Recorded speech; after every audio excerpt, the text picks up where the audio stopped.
We were staying in Paris to get away from your parents, and I thought, wow, if I could take this in a shot right now, I don't think that we could work this out on the terrace.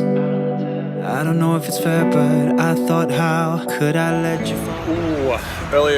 It's like 6:30. Just finished showing some clients and about to get their day started with some coffee. Yeah, you know what time it is. Coffee time.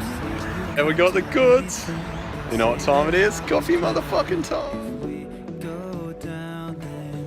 Hey guys, just talking some health benefits about coffee. So there's lots of pros and cons to coffee, but the pros outweigh the cons.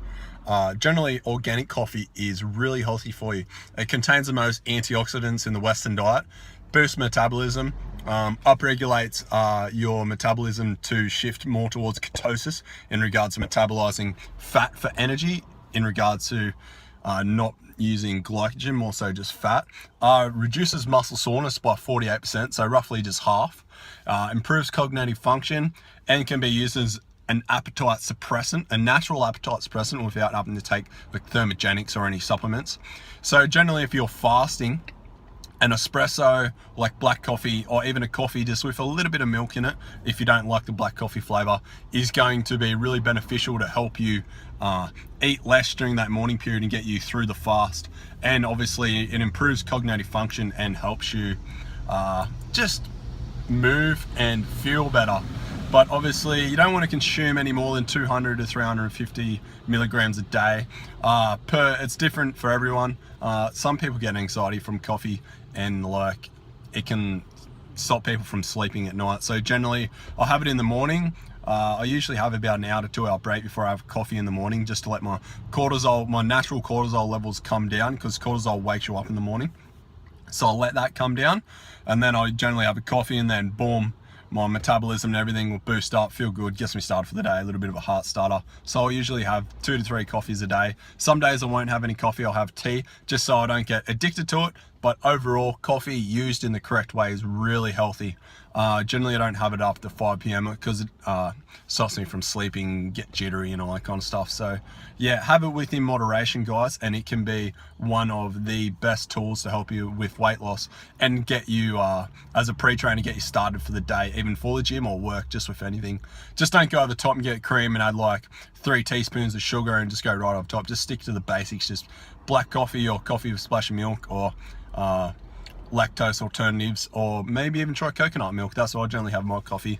So I get my coffees from the Ugly Mug with coconut milk. I'm not fasting this morning, so coconut milk. So obviously coconut milk's a bit heavy in the fat side, so this coffee is probably anywhere up to like 300 calories just with the coconut milk.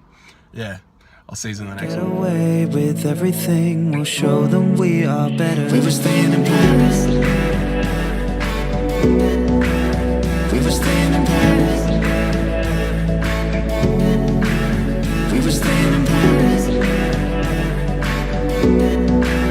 We were staying in Paris.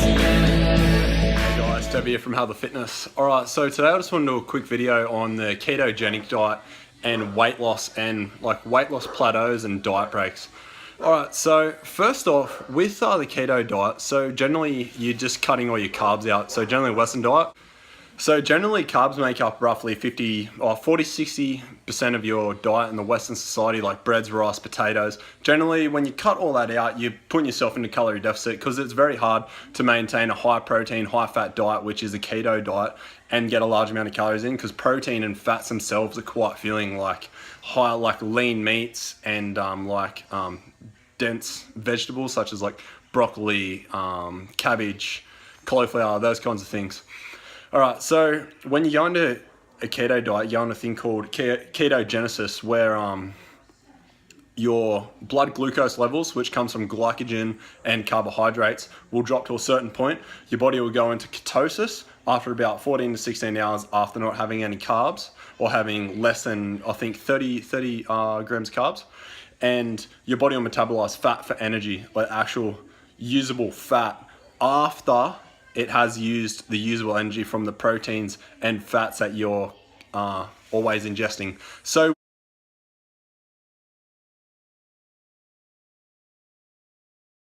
With the diet, when you initially go on the diet, within the first month or the first couple of weeks, you'll find weight loss will be very large. So in this picture here, you'll see that before you burn fat for energy, you have glucose, muscle glycogen, and a few other things before your body actually metabolizes fat for energy, actual usable energy.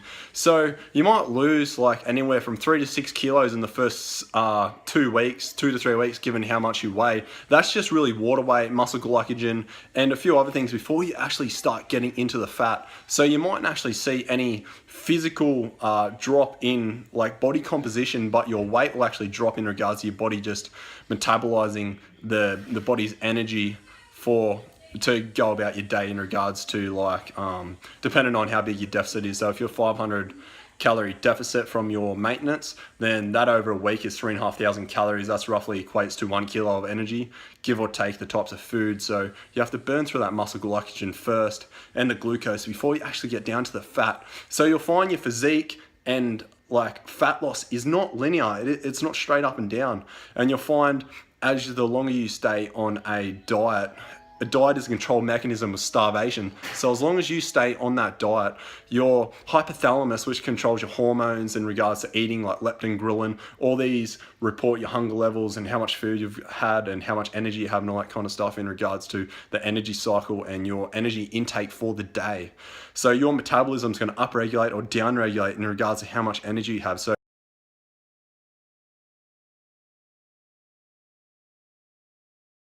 you'll hit a 4-week mark and you might actually hit a plateau. So you have to bump your calories back up to raise your leptin levels, raise those ghrelin levels, get that really good refeed of calories for the 2 weeks to bring your metabolism from a starved point back up to a fed state, which is healthy because your body doesn't like change, okay? So when you go into a diet control mechanism for starvation, your body's metabolism is going to downregulate. It is going to slow down. So you go 4 weeks on, 2 weeks off, 2 weeks of diet break at maintenance or even a slight calorie surplus, which might be 500 to 600 calories above your maintenance or even a little bit less, whatever, depending on your training style, like strength, hypertrophy, or muscle endurance, whatever you're doing. You just have to be aware of this, and then you come off the diet break and you'll go straight back down into your diet, and it will be aggressive depending on how you want to achieve your goals. All right, guys, so just with that, you just want to be aware of your metabolism, how it down regulates and up regulates, just with your hormones and in a whole. So going to ketosis really is going to speed up this fat metabolization in regards to where your calories are at. So going into ketosis and being on a ketogenic diet is really going to speed this process up because you don't have that muscle glycogen and the large amounts of glucose. So it's going to be aggressive and you're going to get there very well. So I really hope you guys enjoyed the video. If you have any questions, comment down below, like, share, subscribe as always. I hope you have a good day. I'll see you in the next vlog. Fine woman and fine drinks, and I'm trying to make this shit last. It's Friday. Thank God, little homie, it's Friday. Let me get it on a Friday. Thank God, little homie, it's Friday. Yeah. I got to the club and it's turned the fuck up and it's hot as a sauna. What a surprise, look at that girl, damn.